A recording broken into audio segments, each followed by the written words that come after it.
Yo YouTube people, welcome back my channel Rajo Mulyo. Ya, kali ini saya akan membahas tentang solusi, tips, dan pengalaman tentang channel yang pernah terkena dismonetisasi.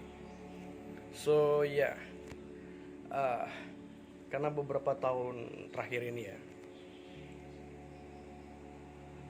di dunia per-YouTubean badai Dismon sungguh sangat luar biasa dalam 1 atau 2 tahun terakhir belakangan ini, semenjak dari tahun 2020. Sungguh banyak channel-channel yang terkena dismonet atau dinonaktifkan partner bersama YouTube. Dan ya, karena beberapa macam alasan, sistem dari YouTube memutuskan kerjasamanya dengan para YouTuber yang ada di Indonesia atau bahkan secara global, secara dunia. Alright, pengalaman saya yang pertama, saya akan menceritakan pengalaman saya yang terkena dismonetisasi. Itu terjadi di tahun kemarin, lebih tepatnya di tahun 2021, yang mana di awal bulan Agustus ya. Di awal bulan Agustus saya mendapatkan surat cinta, tapi bukan surat cinta yang bersih bahagia ya dari YouTube ya, melainkan kabar buruk. Kabar buruk yang sangat-sangat buruk, dan bahkan saya tidak pernah membayangkan hal itu terjadi. Karena di awal Agustus, tepatnya di minggu pertama di bulan Agustus 2021, saya melihat notifikasi email dan saya membaca pesan bahwa hubungan baik yang telah saya bina dengan YouTube ternyata diputuskan secara sepihak. Ya, dismonetisasi. Ya, saya mengetahui alasan, dan itu pun pihak YouTube memberi hukuman karena bisa dikatakan di tahun 2021 awal ya, saya selalu mengupload konten yang bukan konten itu hasil dari video, atau lebih tepatnya bukan video original yang saya bikin sendiri ya. Saya mereupload video dari TikTok, dari Instagram, dan dari berbagai platform lainnya. Dan ya, setelah berjalan sekian bulan lamanya, dan finally partner YouTube saya yang ada di channel Rajo Mulyo ini dihentikan dengan keterangan konten yang digunakan ulang. Nah, itu alasannya kenapa channel saya berhenti monetize dan terkena dismonetisasi, karena alasan tersebut. Karena alasan kontennya digunakan ulang, dan konten yang saya jadikan video di channel saya adalah video dari reupload atau nyolong dari konten orang lain. Lebih tepatnya bukan mengambil video dari channel YouTube orang lain ya teman-teman, tapi mengambil video dari platform TikTok, Instagram, atau dari live, atau dari story, atau dari video TikTok. Lalu saya kompilasikan menjadi video utuh dan saya upload di YouTube, dan itu sangat berbahaya sekali. So, dari Agustus saya mengalami dismonetisasi. Untuk bulan-bulan pertama saya merasa abai akan peringatan tersebut. Jadi karena saya merasa shock dan kaget dengan kabar buruk itu, so ya, selama 1 bulan saya sudah tidak mempunyai ambisi lagi untuk membuat konten. Berhubung 1 bulan tidak ada perubahan yang saya lakukan terhadap channel saya, yang saya tidak melakukan edit atau melakukan perubahan terbaru untuk konten. Jadi di bulan Oktober saya mengedit beberapa video yang sudah saya upload sebelumnya di bulan-bulan sebelumnya sebelum terkena dismonetisasi itu, karena bisa dikatakan hampir 100% konten yang ada di video saya itu adalah ya konten yang saya ambil videonya dari platform lain, bukan dari video original, tanpa mengedit sound, tanpa mengedit alur cerita, tanpa mengedit tema, yang hanya video utuh yang saya kompilasi menjadi satu bagian video full saya upload. Ya, itulah alasan kenapa channel saya terkena dismut. Lebih tepatnya saya terkena dismut net dari Agustus sampai bulan Januari.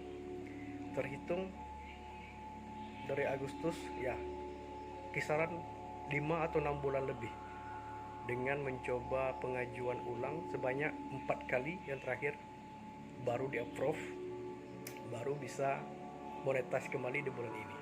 Ya, bisa dikatakan di awal Februari ini channel saya kembali bisa untuk monetize. Dan itulah pengalaman saya secara pribadi tentang channel yang terkena dismonet, dengan melakukan pengajuan sebanyak 4 kali baru bisa monetize. Langsung ke poin yang paling inti ya teman-teman ya, solusi cepat untuk channel kita bisa segera dimonetize kembali oleh pihak YouTube. Yang pertama yang harus teman-teman lakukan adalah jika channel teman-teman yang terkena dismonet dengan dasar disebabkan oleh konten berulang atau konten yang digunakan ulang atau metadata yang menyesatkan atau segala macam itu namanya, itu lebih baik teman-teman edit terlebih dahulu, yang mana konten yang teman-teman rasakan itulah konten yang bermasalah. Jadi ya bisa dikatakan itu channel teman-teman itu cuman teman-teman sendiri yang tahu gitu, masalahnya di mana, video yang bermasalahnya itu apa gitu. Jadi hal pertama yang harus dilakukan adalah melakukan edit atau mengganti sound, atau bisa dilakukan dengan caranya itu dengan blur video atau diganti dengan audio dari YouTube library. Karena dari pengalaman saya pribadi, sebelum saya melakukan perubahan besar-besaran di channel saya ini, dan setelah mengajukan pengajuan ulang sebanyak 3 kali sebelumnya, itu saya sama sekali tidak mengedit video yang terindikasi konten yang digunakan ulang itu. Jadi saya hanya menghapus beberapa video. Contoh dari 10 video saya cuma menghapus 3 atau 4, dan sisa video yang tidak saya hapus saya tidak merombak sama sekali, dan saya biarkan begitu saja. Dan setelah saya mengajukan pengajuan yang kedua tetap gagal, dan begitu juga dengan pengajuan yang ketiga tetap gagal. Nah, di saat saya ingin mengajukan pengajuan yang keempat kali, yang terakhir, jadi selama 1 bulan itu saya lebih memfokuskan terhadap channel saya ini, yang mana solusinya saya lebih fokus untuk mengupload video yang original, video yang benar-benar kita rekam sendiri pakai HP atau pakai kamera gitu, yang bisa dikatakan bukan konten yang kita ambil videonya dari platform lain atau bagaimanapun itu sangat tidak dibolehkan. Jadi teman-teman bisa membuat video original seperti jalan-jalan, vlog atau sebagainya gitu, itu pasti akan diterima oleh pihak YouTube, karena itu adalah pengalaman pribadi saya. Dan dipastikan video yang harus teman-teman upload durasinya harus minimal 5 menit. Ya, lebih dari 5 menit itu lebih baik. Minimal 5 menit video original yang harus diupload dengan jumlahnya bisa dibilang itu lebih dari 30 video ya. Jadi teman-teman bisa mengupload 1 kali sehari atau seminggu 3 kali, terserah teman-teman. Yang terpenting itu kita harus mengupload video original sebanyak mungkin. Dan bagi ada yang menanyakan bagaimana dengan video yang sudah kita upload sebelumnya yang terindikasi dengan konten berulang atau konten yang digunakan ulang, jika seandainya kita hapus, otomatis dong jam tayang itu hilang. Benar, jika kita menghapus video, apalagi video yang terindikasi itu mendapatkan view yang sangat banyak, tentu saja jika kita menghapusnya itu akan menghilangkan jam tayang yang sudah kita dapatkan dan akan kesulitan kembali untuk melakukan pengajuan ulang. So ya, jadi sebelum teman-teman memilih untuk membuat keputusan menghapus video tersebut, video itu bisa diedit jika jumlah viewer yang ada di video itu di bawah 100.000 view. Ya, seandainya ada 1 video atau 2 video, 3 video teman-teman yang mempunyai viewer puluhan ribu dan di bawah 100.000, itu masih bisa diedit, blur, dan diganti audio dengan YouTube library, audio library. Itu masih bisa digunakan. Kecuali jika viewer sudah di atas 100.000, itu sangat sulit untuk diedit. Dan jalan satu-satunya adalah harus dihapus dengan risiko jam tayang harus hilang. Karena syarat untuk pengajuan ulang kembali agar diterima adalah channel kita harus benar-benar clear dari video yang kita anggap terindikasi dengan konten berulang atau konten yang digunakan ulang. Dan cara untuk mengakalinya adalah dengan mengedit blur video yang terdahulu yang sudah kita upload dan mengupload kembali video original sebanyak mungkin dengan durasi 5 menit. Itu solusi yang pertama. Dan solusi yang kedua, sebelum kita melakukan tahapan yang pertama tadi, kita harus mempelajari dan memahami dulu. Seandainya kita menghapus video yang terdahulu yang kita anggap ada indikasi konten digunakan ulang dan konten berulang, dan kita khawatir agar jam tayangnya tidak hilang, jadi teman-teman bisa melakukan cara dengan melakukan privacy atau video yang terdahulu yang dengan banyak view itu kita pribadikan terlebih dahulu. Otomatis jika kita membuat pribadi, itu jam tayang akan hilang dan akan muncul kembali jika kita membuat setelan publik. Nah, jadi teman-teman bisa melihat dan mengakali dengan hal seperti itu, bisa memilih video mana yang harus dihapus atau video mana yang harus dipertahankan dengan viewer yang masih bisa dibilang di bawah 100.000 agar bisa diedit kembali. Nah, itu teman-teman bisa melakukannya dengan cara hal yang seperti itu ya. Dan setelah teman-teman banyak mengupload video original dan sudah memahami video yang terindikasi dengan konten yang digunakan ulang, jadi untuk 30 hari ke depan YouTube memberi kesempatan kepada kita bahwasanya dalam 1 kali pengajuan diberi waktu selama 1 bulan atau 30 hari, maka channel teman-teman yang sudah diedit, yang sudah dievaluasi akan berhasil monetize, akan berhasil monetisasi. Jadi tidak perlu khawatir bagaimana dengan pengajuan 1 kali, 2 kali, 3 kali, apakah yang keempatnya bisa lolos? Pasti lolos, karena pengalaman saya seperti itu.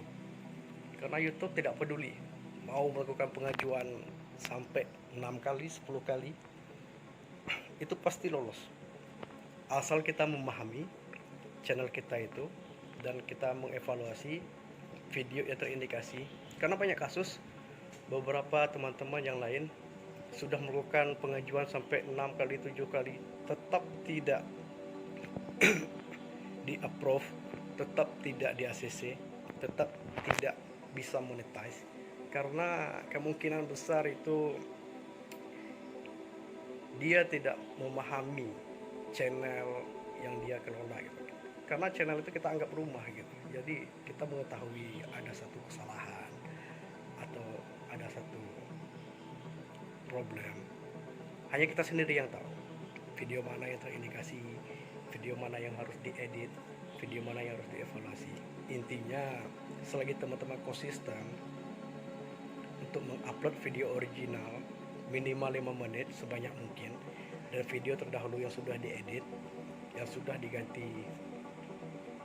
audio, yang sudah diedit blur, pasti akan diterima dan akan kembali berpartner dengan YouTube.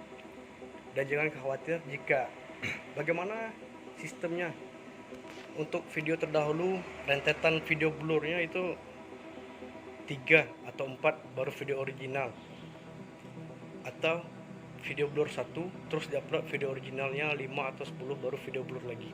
Itu sama sekali tidak ada masalah. Meskipun video terakhir yang teman-teman tinggalkan itu ada 5 video blur dengan alasan untuk mencukupi jam tayang, dan setelah video itu diedit blur dan diedit audio YouTube library, maka sebanyak mungkin dan sebanyak apapun video original yang teman-teman upload akan tetap monetize. Karena itu pengalaman saya pribadi dan saya telah melakukan itu sebanyak 4 kali pengajuan. So ya, itulah tadi sedikit pengalaman dan berbagi tips dan solusi dari saya agar channel yang telah terkena dismonet bisa monetize kembali. Dan jika ada pertanyaan-pertanyaan yang masih membingungkan, teman-teman bisa kembali menanyakan di kolom komentar. Atau jika ada kesempatan, saya akan membalas komentar-komentar teman-teman dalam bentuk video yang akan saya upload lagi. Bagaimana cara jitunya untuk menangani channel yang sudah beberapa kali pengajuan tetap gagal.